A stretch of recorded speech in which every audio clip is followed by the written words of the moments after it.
Hello दोस्तों, कैसे हैं आप सब लोग। मैं हूं Firoz. Welcome to Firoz electrical. इस वीडियो में आप लोगों को मैं ये बताऊंगा, हमारे बहुत सारे भाई जो मिक्सर का सॉकेट बदलते हैं या तो फिर उसका बुश चेंज करते हैं, लेकिन प्रॉब्लम होती है कि ज़्यादा दिन चलता नहीं है। आप कंपनी का बुश लगाते हो तब भी ज़्यादा दिन नहीं चलता। जो अगर कोई मिक्सर ख़रीदता है बंदा और उसका ब्रांडेड बहुत अच्छी कंपनी का मिक्सर नहीं है, वो बुश साल 2 साल चल जाता है, लेकिन आप जो लगा के देते हो 2-3 महीने में ही आपका बुश ख़राब हो जाता है।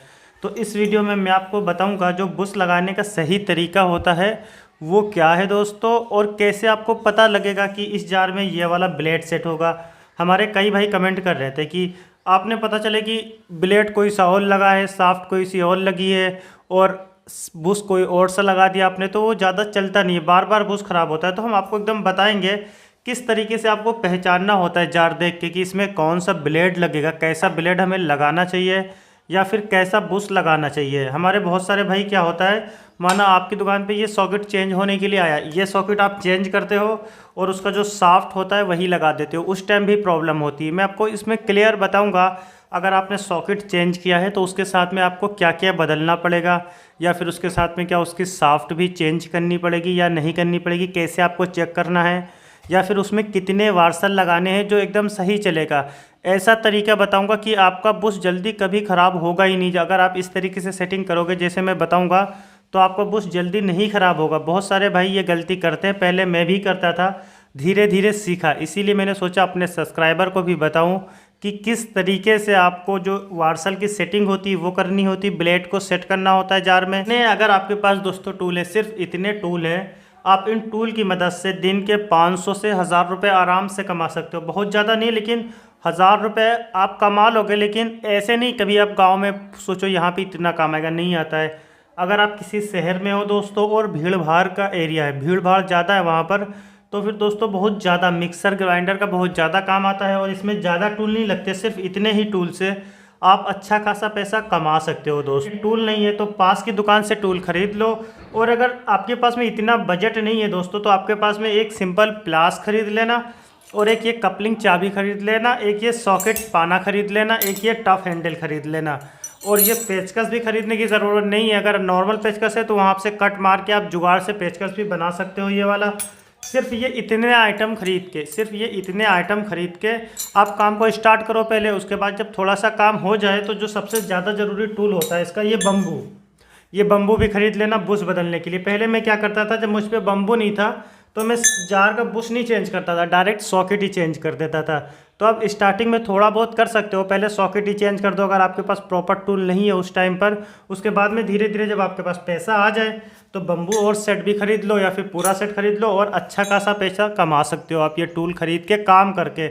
ऐसा नहीं है सिर्फ टूल से ही पैसे कम जाएंगे आपके, काम करना पड़ेगा, आपको मेहनत करनी पड़ेगी। आपको मैं खोलता हूँ, पहले सॉकेट को भी मैं खोल देता हूँ ताकि आपको सही से समझा सकूँ मैं एकदम तरीके से। देखो दोस्तों, ये है सॉकेट, इस पर मैं इस तरीके से जब लगाऊंगा, ये देखो इतना रहेगा, मान लो रबड़ के ऊपर से इतना उठा हुआ रहेगा, इतना। देखो कितनी ज़्यादा साफ्ट यहाँ पर ये इतनी साफ्ट ना, बहुत ज़्यादा निकली हुई। इतनी साफ्ट निकलने का दोस्तों मतलब है जब आपका जार ये चलेगा तो इसके अंदर साफ्ट हीट ज़्यादा होगी, क्योंकि उसकी बुश से ज़्यादा बाहर है ये साफ्ट। यहाँ पे वार्सल लाएंगे, वार्सल जहाँ पर रहता है तो जैसी बुश से सपोर्ट होती है वार्सल से वैसी सपोर्ट नहीं आ पाती है। फिर आपके जार में हीटिंग होती है और थोड़ा सा बबलिंग होती है और आपका बुश कटना शुरू हो जाता है वहीं से। तो इसमें आपको पता है क्या करना पड़ेगा, सबसे पहले छोटी साफ्ट लगानी पड़ेगी, छोटी साफ्ट। बहुत सारे हमारे भाई क्या काम करते हैं, तली से, इस तली से ब्लेड को चिपकाने के लिए सारे वार्सल निकाल देते हैं ऊपर से।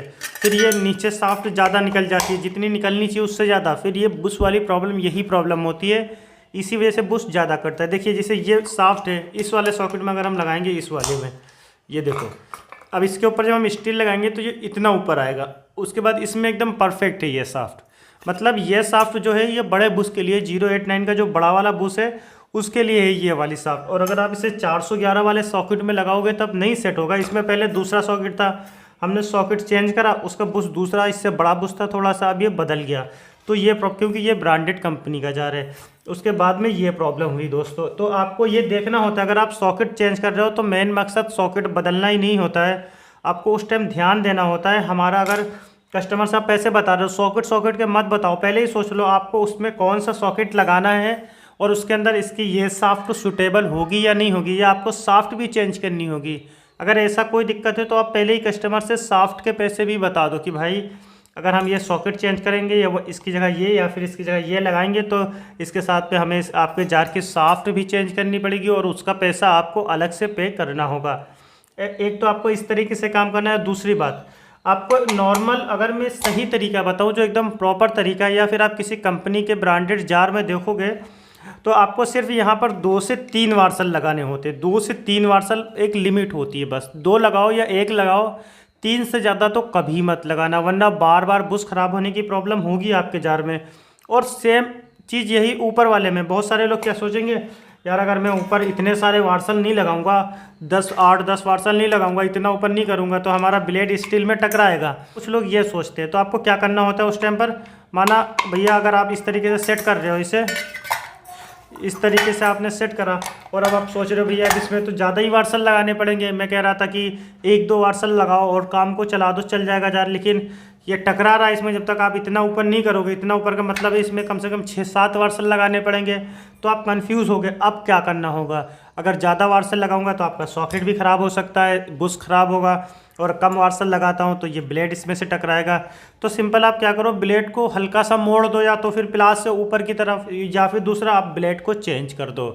लेकिन अगर आप इस तरीके से काम करते हो तो एक प्रॉपर तरीके का आप मिस्त्री बन जाओगे, प्रॉपर तरीके से काम करने वाले मिस्त्री बन जाओगे, और आप जो जार रिपेयर करोगे उसमें शिकायत नहीं आएगी। अगर आप एकदम सही तरीके से रिपेयर करोगे, ज़्यादा वार्सल ना लगाओ कभी आप इसके अंदर, वरना यही प्रॉब्लम होगी। देखिए इस तरीके से करा, इसके अंदर आप जब स्टील लगाओगे तो इतना ऊपर रहेगा, इस तरीके से इतना ऊपर ये रहेगा, और उसके बाद में यहाँ पर आप वार्सल लगाओगे जितने, उस हिसाब से अगर आप काम करोगे तो इसके अंदर कभी ये बुश जल्दी ख़राब होगा ही नहीं, काफ़ी लंबे टाइम तक चलेगा। लेकिन अगर यही चीज़ आप ऐसे करोगे, पता चले ऊपर बहुत सारे वार्सल हैं कि ब्लेड तली से ना टकराए, फिर ये इतने पर चल रहा है, इतने पे चल रहा है, इतने पे, तो क्या होगा दोस्तों कि ये जो प्ले होगी यहाँ से धीरे धीरे, फिर जब तक ये प्रॉपर सपोर्ट नहीं होगी बुश के अंदर ना, यहाँ से प्ले होना शुरू हो जाएगा। जब ये प्ले होगा तभी ये बुश आपका कट जाएगा। या फिर नीचे की साइड में ये देखिए, अभी ये पूरा मैंने चिपका दिया, तो ज़्यादा है, आपको इतना करना है कि बस 2 से 3 वार्सल लगाओ तभी आपका प्रॉपर चलेगा। तो याद रखना, एक नीचे की साइड में, एक ऊपर की साइड में टेपर वार्सल जरूर लगा देना, उससे भी आपके जार की लाइफ बढ़ जाती है।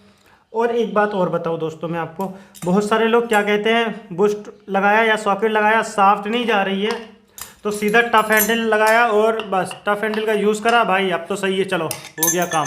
भैया ऐसे नहीं करना है आपको। कोशिश करो बार बार टफ हैंडल का यूज़ ना करो। सही चीज़ भी है और ख़राब चीज़ भी है। अगर ज़रा सा भी गलती होती है और हल्की सी भी प्ले हो जाती है आपके सॉकेट में के बुश में, तो फिर वहीं से बुश कटना शुरू हो जाता है आपका। तो कोशिश करो जहाँ तक हो सके टफ हैंडल का यूज़ ना हो तो ना करो, सिर्फ और सिर्फ आप इसके ज़रिए ही काम करो। इस तरीके से हल्का सा ऑयलिंग करो, यहाँ पे ऑयल डालो, फ्री करो, हल्का सा ऑयल डालो, फ्री करो, हल्का सा ऑयल डालो, फ्री करो। इस तरीके से पूरा फ्री कर सकते हो। हाँ, अगर आप एक्सपीरियंस हो, आपको काम करने का एकदम परफेक्ट नॉलेज है, तभी आप टफ हैंडल का यूज़ करो, वो भी एकदम सीधा, इस तरीके से एकदम सीधा टफ हैंडल का यूज़ करना है। अगर जरा सा भी आप आड़ा टेढ़ा जोर लगाओगे तो आपका बुश एक साइड से कट जाएगा, फिर आपको प्रॉब्लम होगी। इन चीज़ों का आपको ध्यान रखना होता है। वार्सल भी मैंने आपको बता दिया। बहुत सारे हमारे भाई कहते थे कौन सा वार्सल लगाओ या कौन सा ब्लेड लगाओ, ब्लेड का भी तरीका बता दिया। ब्लेड जार में कोई सा भी चल सकता है, बस ज़्यादा ये भी मत सोचो तली से चिपकाने के चक्कर में आप इस तरीके से लगा दो कि वार्सल ऊपर बहुत ज़्यादा हो जाए या फिर नीचे बहुत ज़्यादा हो जाए, तब भी प्रॉब्लम होगी। ऐसा लगाओ हल्का तली से ऊपर रहेगा तो एक बार चल सकता है जार थोड़ा ज़्यादा टाइम तक। लेकिन अगर पता चले बहुत ऊपर या बहुत ज़्यादा नीचे है, या फिर नीचे करने के चक्कर में साफ्ट बहुत ज़्यादा निकाल दिया, अगर आपको तली से चिपकाना ही है इस चीज़ को, उसी हिसाब से आपको इसके वार्सल लगाने होते हैं ताकि आपका जार जल्दी ख़राब ना हो। अगर साफ्ट चेंज करने वाला है तो साफ्ट चेंज कर दो। ऐसा नहीं है कि छोटा बुश है ऊपर ज़्यादा या बड़ा ही बुश है लेकिन साफ्ट आपके ऊपर या ज़्यादा नीचे निकल रही है, उस टाइम पर आप सोचो आप क्या करूँ, लाओ वार्सल लगा देता हूँ और चल जाएगा, या स्प्रिंग लगा देता हूँ लंबी साफ्ट है चल जाएगा। ऐसा ना करो, एकदम प्रॉपर साफ्ट लगाओ। कोशिश करो जहाँ तक जो स्प्रिंग होती है, स्प्रिंग लोग इसलिए लगा देते हैं कि ऑटोमेटिक एडजस्ट हो जाए, अच्छी बात है। लेकिन अगर आप प्रॉपर काम करना चाहते हो, आपके पास में मिक्सर नहीं केवल जार है, उस टाइम आप कंफ्यूज हो कि कपलिंग कितना ऊपर कितना नीचे रखनी है, उस टाइम पर तो आप स्प्रिंग लगा सकते हो। लेकिन अगर मिक्सर भी है तो कोशिश करो एकदम परफेक्ट, जितनी बुश को ज़रूरत है साफ्ट की उतनी बड़ी साफ्ट लगाओ और उसके बाद में इतने वार्सल लगाओ जितनी ज़रूरत के, एक्स्ट्रा वार्सल ना लगाओ। अगर लंबी शाफ्ट है एक्स्ट्रा वार्सल लगाओगे तो प्रॉब्लम होगी और आपका बुश बार बार ख़राब होगा। तो इस तरीके से आप जार को रिपेयर करो, काफ़ी अच्छा चलेगा दोस्तों आपका जार। इस वीडियो से कुछ भी सीखने को मिला हो तो वीडियो को लाइक करें और हमारे चैनल फिरोज इलेक्ट्रिकल को ज़रूर सब्सक्राइब कर लें, क्योंकि आपको हमारे चैनल पर इसी तरीके की इन्फॉर्मेटिव और नॉलेजेबल वीडियो मिलती रहती। मिलता हूँ अगली वीडियो में अगले टॉपिक के साथ में।